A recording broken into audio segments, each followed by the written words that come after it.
मुजफ्फरगढ़ से खबर शामिल करते हैं हमारे C1 न्यूज़ के नुमाइंदा मलिक कलीम आवान से।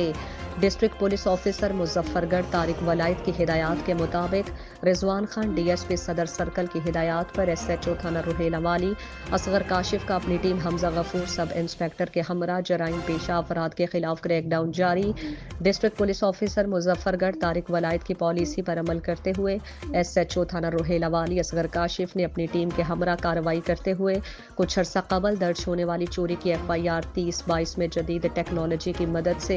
मुलजिमान को ट्रेस करके उनके कब्जे से 2 लाख मालियत का सामान बरामद करके मुद्दई मुकदमा के हवाले कर दिया, जिस पर मुद्दई मुकदमे ने खुश होकर फूलों के हार पहनाए मुलजिमान शुएब मुजम्मिल और नईम को चालान करके जेल भेज दिया गया। इस मौके पर SHO रुहेला वाली का कहना था कि जराइम पेशा अफराद के खिलाफ बिला इम्तियाज कार्रवाइयां जारी रहेंगी।